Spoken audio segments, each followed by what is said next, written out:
Est-ce que vous pouvez nous présenter la page 87 du coup et son rôle? La page 87, ça fait déjà partie d'une fédération nationale, qui est la Fédération des APAGE. L'association départementale 87 est en gestion autonome, c'est-à-dire qu'on dispose de notre propre conseil d'administration. Les décisions d'orientation, de développement de l'association sont vraiment prises localement par des administrateurs qui connaissent le département, qui connaissent les enjeux des politiques publiques du département et de la région. Notre objectif, c'est vraiment de proposer un accompagnement au plus près des besoins des personnes accompagnées, tout en tenant compte aussi du positionnement de leur famille. Et on a un autre penchant de notre métier qui est de changer le regard du handicap auprès du grand public, en proposant des interventions dans des entreprises, des établissements scolaires, pour faire connaître les métiers du médico-social et faire connaître les typologies de handicap. Qu'est-ce qui vous a donné envie déjà de lancer ce projet? C'est surtout qu'on a été sollicité par une maman. Son fils était accompagné par l'un de nos services. Il vivait seul à domicile. Et vraiment, la maman, elle était en difficulté parce que elle a dû arrêter son travail pour s'occuper de son fils. Et en fait, elle disait, mais moi, Mathieu, il sait vivre tout seul dans un logement, mais il a besoin d'un cadre qui est beaucoup plus sécurisé qu'actuellement. Parce qu'en fait, il se met en danger en laissant rentrer des étrangers chez lui. Donc, il y a eu des violences, vis-à-vis de son fils. Et donc, comme elle savait qu'on avait déjà un agrément d'habitat inclusif, elle nous a dit, moi, je voudrais bien qu'on réfléchisse ensemble un habitat inclusif, mais là, qui serait plus collectif. Et donc, on a dit, OK, nous, on est d'accord pour vous suivre dans cette démarche. Et on avait commencé à faire un petit recensement de besoins sur le territoire pour se dire qu'on ne parte pas sur une fausse route. Et on avait environ 23-25 réponses qui disaient, oui, moi, ça m'intéresserait d'intégrer ce type d'habitat. Les dispositifs d'habitat inclusif, il est à destination de personnes vulnérables. Ça peut être des personnes en perte d'autonomie âgées, des personnes en situation de handicap, autisme, maladie psychique, cérébro-lésés.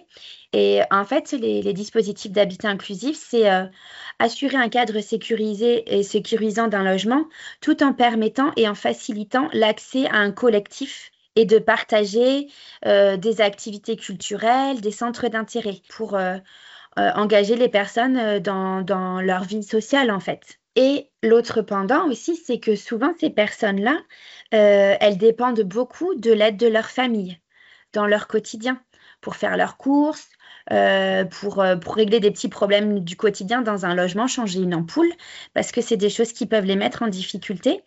Et donc, leur permettre d'intégrer un dispositif comme celui-là, c'est aussi venir soulager les aidants qui ont un rôle généralement important dans la vie des personnes qui bénéficient de ces dispositifs d'habitat inclusif.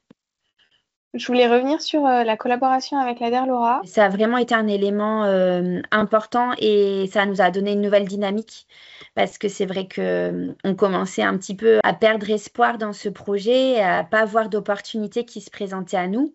Et donc, grâce à l'accompagnement d'ADER LAURA, on a pu constituer en fait ce groupe de potentiels habitants pour dire, voilà le cahier des charges, il a vraiment été co-construit avec des personnes concernées. En plus, Pierre avait la compétence de formaliser des outils d'animation de réunion adaptés au handicap aussi des personnes. Et en fait, je pense qu'il nous a permis de faire en un an ce qu'on aurait mis 3 ans à faire. Il nous a vraiment aidé là-dedans à faire des choses qui étaient adaptées et accessibles à tous et surtout aussi à créer après des supports de restitution qui étaient vraiment valorisants de la démarche et du projet, ce qui nous a permis d'aller solliciter des communes et de revenir vers les bailleurs sociaux. Maintenant, l'étape suivante, c'est de trouver quelqu'un qui veut bien construire ce projet. Mais en tout cas, maintenant, on a quelque chose de ficelé qui visuellement a un rendu propre et complet et qui met vraiment en valeur la démarche collective et qui met aussi en avant quels intérêts auraient des personnes à nous soutenir dans ce projet, que ce soit via la construction de l'habitat, mais autrement au travers de soutien financier après pour aménager les espaces quand ils seront créés.